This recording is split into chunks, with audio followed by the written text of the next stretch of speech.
রয়েছি পাখিরালয়তে। পাখিরালয় ঘুরতে ঘুরতে আপনাদের এক প্রান্তে নিয়ে এসেছি। এখানে দেখাচ্ছি এই বাড়ির পরিবেশটা কীরকম। দেখুন পুরো বাঁধের পাশেই এরকম বাড়ি, ওই পাশেই কিন্তু হচ্ছে নদী। আর এই মানুষদের সাথে আমি কথা বলছিলাম, এখানে একটা ঠাকুমা আছে, ঠাকুমার সাথে কথা বলে জানলাম ওনাদের ওইদিকে না বাড়ি ছিল, তো সেই সব কিছু ভেঙে চলে গেছে, সাইক্লোনে সব বাড়ি ভেঙে গেছে এবং সেই জমি পুরো নদী গ্রাস করে নিয়েছে। তো তাদের আর কোনো জমি নেই এইখানে, মানে যেখানে ছিল সেখানে আর কোনো জমি নেই। তো এখানে এসে ওনারা শিফট হয়েছেন এবং এখানে কোনো মতে থাকছেন। সামনে এই যে জমি টমি না, এসব কিচ্ছু ওনাদের না। তো দেখুন এই যে হচ্ছে বাড়ির পরিবেশ, এই যে হচ্ছে ঠাকুমা। এখন কোথায় যাচ্ছেন? আমি ছাগল নিয়ে ওদিকে চড়াতে যাব। ছাগল নিয়ে চড়াতে যাবেন? ও বাড়িতে কেউ নেই, ছাগলরা খাবিয়ে নিয়ে এসে দুটো বেলা হয়ে যাচ্ছে। আর ওনার ছেলে গেছেন হচ্ছে এইদিকে, এক বুড়ি মারা গেছেন, ওনাকে দাহ করতে গেছেন। প্রতিটা বাড়ির সামনে এরকম করে পুকুর থাকে, এই পুকুরের কারণে কিন্তু বাসন মাজা, কাপড় ধোয়া সব কিছু এই পুকুর থেকেই করে। আর তাদের যে খাওয়ার জলের ব্যবস্থা সেটা কিন্তু অনেকটা দূরে, মাঝে মধ্যে সেই কলটা নষ্ট হয়, তখন ওনারা অনেকটাই সমস্যার মধ্যে পড়েন। আর কিছু বছর আগে অবধি ওনারা কিন্তু এই পুকুরের থেকেই জল নিয়ে খেতেন, পুকুরের জলই খাওয়া হতো। সুন্দরবনের সব মানুষ এরকম পুকুরের জলই খেত না ঠাকুমা? ও ওই যে ওখানে টাইগার অফিস আছে, টাইগার অফিস, হ্যাঁ, ওখানে হেলা পুকুর একটা ছিল, ওই পুকুরের জল খেতাম আমরা। ও বড় পুকুর মনে হয়? হ্যাঁ বড়। আর সারা বছর জল থাকতো? হ্যাঁ। আর যখন আয়লা হয়ে গেছিল তার জল ছিঁচে দিয়েছিল, নোনা জল ঢুকে বুঝে হয়ে গেছিল, ছিঁচে দিত না। বৃষ্টির জল হতো, আমরা কি করতাম বাটি কেটে কেটে তুলতাম, থালা বাসন কেটে কেটে তুলে খেতাম। আর যা না পেতাম সেই রাঙাওয়ালায় যেতাম, সেখানে একটা পুকুর আছে, ওই পুকুর থেকে জল নিয়ে আসতাম। সকালবেলা বাড়ি যেতাম ভোর থেকে, এত সময় আসতাম কি আসতে পারতাম। কটার সময়? সকালবেলা ভোরবেলা বাড়ি ফিরতেন কখন? তার 9টা 10টা বাজে। রাত না দিন। ও আচ্ছা আচ্ছা, ভোরবেলা বেরোতে না 9টা 10টা বেজে যেত বাড়ি আসতে আসতে। আচ্ছা আচ্ছা। তো জলের তো শুনলেন কি সমস্যা ঠাকুমার মুখ দিয়েই। তো এখন একটা সরকারি কল নাকি সামনে হয়েছে, এইদিকে একটা জায়গা আছে, উচ্ছে মোড় না উস্তে মোড় বলছে। এখানে টিউবকলের জল হয় না। টিউবকলের জল হয় না? তাই উচ্ছে মোড়ে কি জল? হ্যাঁ ওই উচ্ছে মোড় না উস্তে মোড়, ও মানে সাপ্লাই জল। ও সাপ্লাই জল, মানে অনেক দূর থেকে আসে গভর্নমেন্টের? রাজাপুর থেকে জল আসে। ও এখানে টিউবওয়েলে দেখেছেন, টিউবওয়েলের জল ওঠে না, রাজাপুর থেকে আসে। আর ধারে সোনাগা সেই গাংধারে, ওখান থেকে আসে। ও আচ্ছা। তাই আবার যদি কারেন্ট থাকে জল আসে, আর কারেন্ট যদি না থাকে জল আসে না। তো জলের এখানকার মানুষের না প্রচণ্ড সমস্যা। এই দেখুন এই যে সুন্দরী গাছ লাগানো হয়েছে। পাখিরালয় যে মার্কেটটা, ট্যুরিস্ট লোকজন আসে, তারা এই চারা কিনে নিয়ে যায়। এই গাছের যে মাহাত্ম্য সেটা হচ্ছে যে সুন্দরবনের নাম সুন্দরবন হয়েছে কারণ সুন্দরী গাছের জন্য। তো এইটাই সেই সুন্দরী গাছ, এই জন্যে এর একটা ভ্যালুও আছে। বাঁধের পাশে যত জায়গা আছে সবই যে গভর্নমেন্টের জায়গা, এবার এর কোনো কাগজপত্র হবে না, কোনো মতে ছাবড়া দিয়ে আছে। তো সেই জন্য যে কারেন্ট নেবে, কারেন্ট নিলে তো জমির কাগজপত্র লাগে, এবার সেই জন্য কারেন্টও পাচ্ছে না, ওরা হুক মেরে মোটামুটি চালাচ্ছে। এবার সব জায়গায় তো আবার সেই প্লাস্টিকের কভার হয়ে গেছে, এবার কিছুদিন পরে হয়তো হুকও মারতে পারবে না, তখন অবস্থা আরও খারাপ হয়ে যাবে। অন্ধকারে বাস করতে হবে এরকম। তো এইভাবেই কিন্তু আছে এই জায়গার মানুষ। তো এই যে এই বাড়ির সাইড দিয়ে এবার আমরা চলে যাচ্ছি, এই যে এই বাড়ির পাশেই আমরা ছিলাম, এতক্ষণ অনেক গল্প শোনালাম। এবার এই দেখুন এই যে সরু বাঁধের উপর দিয়ে আমরা যাচ্ছি এখন। আচ্ছা এখানে এই কাঠ দিয়ে কি করবেন?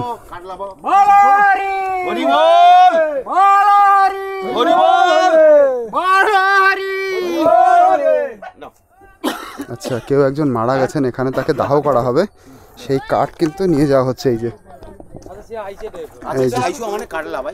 এইটা কোথায় পোড়ানো হবে? কোনটা শ্মশান? তাহলে এইটা সরাতে হবে তো নৌকাটা। কি অবস্থা দেখুন, এইটা শ্মশান, শ্মশানের পাশেই তার মানে এই মানুষদের বাড়ি। এই নৌকাটাকে এবার সরাবে, সরায়ে এইখানেই মাচা করা হবে। একটু দেরি করে আইলে আমি সবে ধরি দিতে আসবো। আমি বললাম তো এই নৌকা ভেঙে কাঠ দেওয়া হবে। এই যে কাঠগুলো আনা আছে না, এই কাঠগুলো দিয়ে পোড়ানো হবে বডিটাকে। দেখুন এই নৌকাটা এবার কি করে সরাচ্ছে দেখুন। এই মারো গো জানে হিও, আরে জোর লাগাও হিও, আরে ঠান্ডা পড়েছে হিও।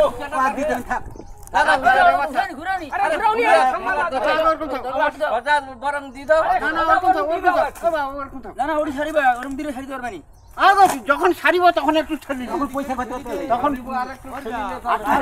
এই অদ্ভুত লাগছে না, দেখুন এইটা হচ্ছে এরিয়া, শ্মশান এরিয়া, এখানে পোড়াবে। তো এই পোড়ানোর ছাই উড়ে পুড়ে কিন্তু এই বাড়িতে যাবে। আমরা এই বাড়িতে একটু আগে ছিলাম, কথা বলছিলাম।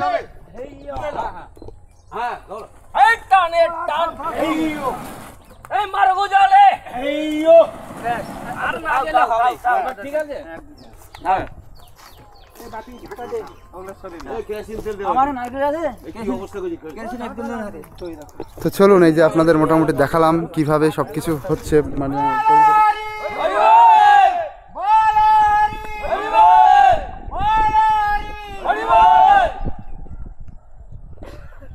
তো এই যে নদীর পাশে এরকম বাঁধ, আর বাঁধের এই সাইডেই হচ্ছে গ্রাম।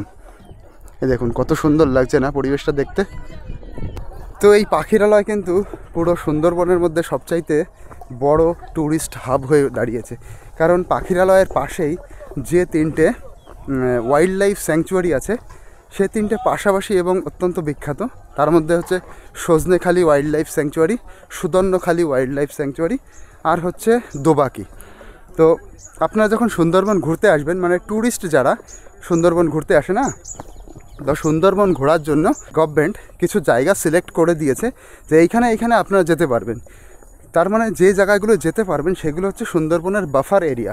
সুন্দরবনের 3টে জোন আছে, একটা হচ্ছে বাফার জোন, আর একটা হচ্ছে স্যাংচুয়ারি জোন, আর একটা হচ্ছে core area, Sundarban core area. তো কোর এরিয়ায় কেউ যেতে পারবে না, বাফার এরিয়ায় মানুষ ঘুরতে যেতে পারবে, এবং যারা মাছ ধরে তারা মাছ ধরতে পারবে। তো যারা স্বাভাবিক লোক, ট্যুরিস্ট অথবা যারা মাছ ধরে, তারা কিন্তু এই বাফার এরিয়ায় সুন্দরবনে যেতে পারবে। এবং সেই বাফার এরিয়ায় 3টে জায়গা আছে, যে সজনেখালি, সুদর্ণখালি এবং দোবাকি। এই 3টে জায়গা পাশাপাশি, এবং এই 3টে জায়গার পাশেই রয়েছে পাখিরালয় গ্রামটা, পাখিরালয় জায়গাটা, পাখিরালয় দ্বীপটা বলতে পারেন। পাখিরালয়ের দ্বীপের সামনেই যেটা রয়েছে সেটা হচ্ছে সজনেখালি। এই যে আপনারা যেটা দেখতে পাচ্ছেন, এই যে সুন্দরবন গভীর ফরেস্ট এরিয়া, এটা হচ্ছে সজনেখালি। তো এই জন্যেই কিন্তু পাখিরালয় একটা অত্যন্ত দারুণ একটা জায়গা হয়ে দাঁড়িয়েছে। মানুষের হোটেলের ব্যবস্থা, ট্যুরিস্ট এসে থাকবে এখান থেকে, তারপরে সুন্দরবনের গভীরে ঘুরতে যাবে। সজনেখালি, সুদর্ণখালি, দোবাকি, যে আমি ওয়াইল্ড লাইফ স্যাংচুয়ারির কথা বলছি, ওখানে মানুষের থাকার কোনো পারমিশন নেই। ওখানে শুধু বন্য পশুরা থাকবে, আর ট্যুরিস্টরা জাস্ট গিয়ে ঘুরে চলে আসবে।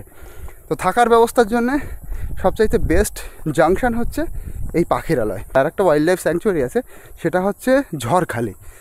ঝড়খালিতে আপনারা যদি যান, ওখানে ডাইরেক্ট বাঘ দেখতে পারবেন, বাঘ, কুমির, মানে পুরো ওদের গ্রাউন্ডের মধ্যেই বাঘ আছে ঝড়খালিতে। কিন্তু এই সজনেখালি, সুদর্ণখালি, দোবাকিতে কোথাও বাঘ দেখার কোনো নেই। তো এই জায়গাগুলোর পাশেই সবচেয়ে বেস্ট জাংশন হচ্ছে এই পাখিরালয়। সেই জন্যই পাখিরালয় গ্রামটাকে কিন্তু পুরো সুন্দরবনের মধ্যে সবচেয়ে বেস্ট মানে হোটেল এবং রিসোর্টের জন্য ভাবা হয়েছে। এখানে প্রচুর হোটেল, প্রচুর, মানে সে কয়েকশো হোটেল এবং রিসোর্ট। মানে পাখিরালয়তে আসলে, সুন্দরবনের অন্যান্য জায়গায় ঘুরলে ব্যাকওয়ার্ড এরিয়া, সেটা কিন্তু পুরো চোখে পড়ে, বোঝা যায়। কিন্তু পাখিরালয়ের দিকে, মানে সামনের দিকে বাজারটা ঘুরলে মনে হবে এত হোটেল, বাবা দারুণ লাগে দেখতে। মানে এই জন্যই একটু ভালো লাগে যে মানুষের ইনকাম ইনক্রিজ হচ্ছে এখানে, যে ট্যুরিস্টরা আসছে বিভিন্নভাবে, বিভিন্ন দোকানপাট, খাবার দাবার, এইসবের জন্য তাদের একটা ইনকামের সোর্স কিন্তু বাড়ছে। আর পাখিরালয়ের আপনি যদি একটু ভেতরে যান, তো সেখানে পুরো গ্রামীণ পরিবেশ। এই যে আমি এখন গ্রাম দিয়েই হাঁটছি, আর বাজারের দিকে আমি যাব। আর আপনারা বলতে পারেন এই পাখিরালয় দ্বীপটা মানে সুন্দরবনের একটা শেষ দ্বীপ, কারণ এর পরেই আছে এইদিকে আপনাদের যেটা বললাম সজনেখালি ওয়াইল্ড লাইফ স্যাংচুয়ারি, এরকম পরপর শুধু এখানে। তারপরে হচ্ছে ফরেস্ট, মানে যেখানে হচ্ছে বাঘ থাকে, সেখানে কোনো মানুষ থাকে না। আর তারপরেই হচ্ছে কোর এরিয়া সুন্দরবন, আর তারপরে হচ্ছে বাংলাদেশ। তো আপনারা বলতে পারেন যে মানুষ যেখানে থাকে সেরকম যে লাস্ট দ্বীপ সেটা হচ্ছে পাখিরালয়। আমি কিন্তু সুন্দরবনের একটা শেষ দ্বীপ দিয়েই ঘুরছি। আর একটা জিনিস আপনারা দেখুন, এই যে কত সুন্দর এই যে ধান হয়েছে, দেখতে কত সুন্দর লাগছে। কিন্তু যদি আয়লার মতন বড় বিপদ হয়, বড় সাইক্লোন হয়, তো বাঁধ ভেঙে যখন ভেতরে জল ঢুকে যায়, তো এই ধান টান সব কিছু তো নষ্ট হয়ে যায়, একদম সব ধ্বংস হয়ে যায়, বিপন্ন হয়ে যায়। তারপরে শুধু বিপন্ন না, মানুষের ঘর বাড়ি, মানুষ পুরো ঘর ছাড়া হয়ে যায়, নদী সেই জায়গা গ্রাস করে নেয়। তারপরে প্রায় 5-7 বছর এইসব জায়গায় কোনো ফসলই ফলে না, মানে পুরো জায়গাটা নোনা হয়ে যায়। এবং সেই জায়গায় প্রতি বছর বৃষ্টি হবে, একটু একটু করে নোনা কাটবে, এইভাবেই নোনা কাটতে কাটতে তারপরে 5-6 বছর পরে গিয়ে আবার যদি কোনো ফসল ফলে। তো এই জায়গার মানুষ কিন্তু ভীষণ কষ্টের মধ্যে থাকে, বিপদের মধ্যে থাকে। যখন তখন যদি বড় সাইক্লোন হয়, তো সাইক্লোনের আঘাতটা সুন্দরবনের মানুষে কিন্তু আগে ভোগ করে। মানে দক্ষিণ 24 পরগনায় সবচেয়ে বেশি আগে লাগে, মানে বঙ্গোপসাগরের পাশের থেকে সুন্দরবনে সেই ঝটকাটা সবচেয়ে আগে যায়। তারপরেই কিন্তু উত্তর 24 পরগনা, নদিয়া, তারপরে যায় আমাদের ওইদিকে। সবার আগে যে ঝড়ের যে বিপদটা মানুষ ভোগ করে সে কিন্তু সুন্দরবনের মানুষই। অনেক কষ্টের মধ্যে আছে তারা। এই যে দেখুন, এইখান থেকে রিসোর্ট শুরু হয়ে গেল, রিসোর্ট এবং হোটেল। এবার সামনে যত যাব তত শুধু রিসোর্ট আর হোটেল, রিসোর্ট আর হোটেল। আর এরিয়াটা দেখুন কত সুন্দর লাগছে। এই যে একটা রিসোর্ট তৈরি করা হচ্ছে, এই যে ছোটো ছোটো ঘর, এই দেখুন সব কিন্তু রিসোর্টের জায়গা। আর এইটা দেখুন, এটা এই যে কাঠ দিয়ে তৈরি করা একটা সাঁকো, এটা কিন্তু মনে হয় পাবলিকের তৈরি করা, গভর্নমেন্টের না। কারণ গভর্নমেন্ট করলে পুরো কংক্রিটেরই তৈরি করে। এইদিকে ওই দিকটা তো পুরো ফরেস্ট, ওই ফরেস্টের বাঘ আপনাদের এদিকে ঢুকেছে আগে পরে? হ্যাঁ, বহুতবার ঢুকেছে। এরকম হয়েছে এখানে কারোর আক্রমণ করেছে? আক্রমণ করা মানে মানুষকে তেমন আক্রমণ করতে পারেনি এপারে এসে, কিন্তু গরু বাছুর এইসব নিয়ে গেছে, এইসব ক্ষতি করেছে। এর আগে মানে কখন এসছে? এর আগে এই লাস্ট এসছে আজ 5-6-7 বছর আগে, লাস্ট 5-7 বছর আগে। মানে কারেন্টটা আসার পরে আর বাগে পাশে আর পার হয় না। তার মানে কারেন্ট এসছে 5-7 বছর হয়েছে? আরো বেশি, মানে এরকমই হয়েছে আর কি। ওই 16-17 সালে কারেন্ট এসছে। ও আচ্ছা আচ্ছা। আর এই জলের ব্যবস্থা কতদিন হয়েছে? জলের ব্যবস্থা হলে কি হচ্ছে, আমাদের এখনো এই সাইডে জলের লাইন বসছে, কিন্তু জল নেই আমাদের। জল নেই না? তো জলের জন্য কত দূর যেতে? জল আমাদের এই যে সাইকেল, এই যে জল নিয়ে জল নিতে যাচ্ছে, খাবার জল আনার জন্য এরকমই আমাদের ছেলে, আমরা সব এইভাবে জল এনে খাই। কত দূর গো? ও 15-20 মিনিট রাস্তা যেতে হবে। ও আচ্ছা আচ্ছা। সাইকেল চালিয়ে 15-20 মিনিট যেতে আর হবে। সেই জলটা সাপ্লাইয়ের জল না? হ্যাঁ, ওটা সাপ্লাইয়ের জল, অনেক দূর থেকে আসে জলটা। মানে যদি সেখানে কারেন্ট না থাকে তো জল আসবে না, এইরকম তো সমস্যার মধ্যে থাকতে হয়। হ্যাঁ, আমাদের জলের কষ্ট প্রচুর, খাবার জল কিংবা ব্যবহার করা জল, প্রচুর কষ্ট, জলের কষ্ট আমাদের। জল ছাড়া তো অন্য কোনো তো মানুষের জীবন নয়, জলটাই তো জীবন, তো আমাদের জলের কষ্টটাই বেশি। আর এই যে আপনাদের বলছিলাম যে হোটেল এবং রিসর্টের এরিয়া শুরু হয়ে গেছে। এই দেখুন, এইটা একটা রিসর্ট, সামনে ওইটা একটা বড় হোটেল, আর সামনে আরও যত যাব আরও বেশি হোটেল। তো এই কিন্তু এই জায়গার মানুষের লাইফ এইভাবে চলছে। তবে একটা জিনিস ভালো হয়েছে, এই জায়গার মানুষের আগে শুধুমাত্র ডিপেন্ডেন্সি ছিল, মানে এই নদীর কাঁকড়া ধরবে, জঙ্গলের, নদীর তো কাঁকড়া না, জঙ্গলের কাঁকড়া ধরবে। আর কত সাহস আপনারা ভাবেন, এবং কত বাধ্য হয়ে মানুষের জঙ্গলে যেতে হয়। জানে জঙ্গলে গেলে বাঘ ধরবেই, বাঘ খাবেই, কিন্তু তবুও বাঘের চোখ এড়িয়ে তাদেরকে কাঁকড়া ধরতে হয়, মাছ ধরতে হয়। এই নদী হচ্ছে মাছের জায়গা, আর ওই জঙ্গল হচ্ছে কাঁকড়ার জায়গা। কিন্তু এই সব জায়গাও ব্যতীত তারা একটা কাজের সন্ধান পেয়েছে, সেটা হচ্ছে এইখানে এত পরিমাণে ট্যুরিস্ট আসে না, আপনাদের বলছিলাম যে ট্যুরিস্টের পুরো একটা হাব হয়ে দাঁড়িয়েছে পাখিরালয়। এই দেখুন এই যে হোটেল, তো এই যে ট্যুরিস্টের জন্য বিভিন্ন মানুষ বিভিন্ন কাজ কিন্তু পাচ্ছে, এটা কিন্তু বেশ সুন্দর ব্যাপার। যেরকম হোটেলে প্রচুর রকমের কাজ থাকে, তারপরে ট্যুরিস্টের যারা আসে তাদের জন্য মার্কেট, মানে সেখানে বিভিন্ন রকমের জিনিস বিক্রি হচ্ছে, খাবার দাবার হোক, বিভিন্ন আইটেম হোক, কেনাকাটার জিনিস হোক, এইসবের জন্য কিন্তু এরিয়ার মানুষ আরও একটু বেশি সমৃদ্ধশালী হয়ে উঠছে। এই দাদারা কিন্তু বসিরহাট থেকে ইট নিয়ে এসছে, আর এই যে একটা নৌকায় 10-12 হাজার ইট আসে। আর কত কষ্ট দেখুন, এই যে এক একজনের মাথায় এরকম 15-20টা ইট, এই নিচে থেকে এই যে উপরে এইভাবে হেঁটে হেঁটে এইভাবে এখানে সাজিয়ে রাখছে। এখান থেকে যে এই যে আপনার এত বিল্ডিং দেখছেন, এত হোটেল দেখছেন না, এই সব হোটেল বিল্ডিং এই সব কিন্তু এই বসিরহাটের ইটই বেশি আসে। বোটে যাবো? আচ্ছা, যেরকম এই যে ইট আসছে না, শুধু ইট না, ইট, বালি, সিমেন্ট সব কিছু কিন্তু এরকম নৌকাতেই আসে। এই যে আমাদের গোসাবা সুন্দরবনের লোক, আমরা সুন্দরবনের মানুষের কত কষ্ট দেখুন, কষ্ট করে সংসার চালাতে হচ্ছে আমাদের। সত্যি কথা, অনেক কষ্ট করে এই জায়গার মানুষ কিন্তু সংসার চালায়। এখন বাবা এইখান দিয়ে যাওয়াটাও তো বিরাট ব্যাপার, এত প্র্যাকটিস লাগবে। একটু দাঁড়িয়ে যাও। না না না, তোমরা আসো, না না তোমরা আসো, আমি তোমাদের একটু দেখুন না, এইখান থেকেই দেখাই। ওই ভিতরে যেতে গেলে আমি যদি এবার পড়ে যাই আর এক জ্বালা হবে। না না, ওই সেই দিয়ে এমন জায়গায় ছেড়ে দেবে যেন সবাই দেখতে পায়। না, ইউটিউবে চ্যানেল আছে বললো তো আমাকে। এই দেখুন এই জায়গার মানুষের কি খাটনি, কত কষ্ট। খুব কষ্ট স্যার। হ্যাঁ, কার কি নাম দেখি, আমি একটু যাওয়ার চেষ্টা করি, দেখি পারি নাকি। বাবা দেখুন এই যে এই জায়গা দিয়ে আমি যাচ্ছি, এই যে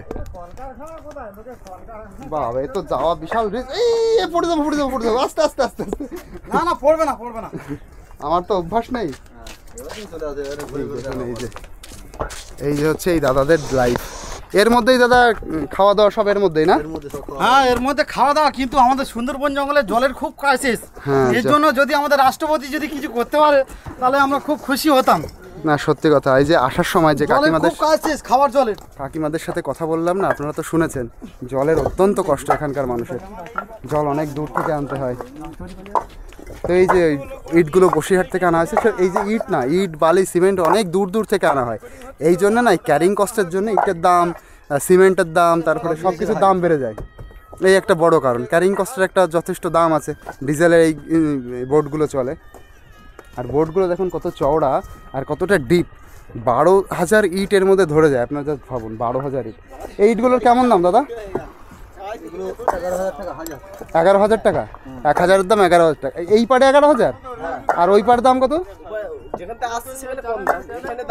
হ্যাঁ ওই পাড়ে দাম কত তাহলে বুঝতে পারবো।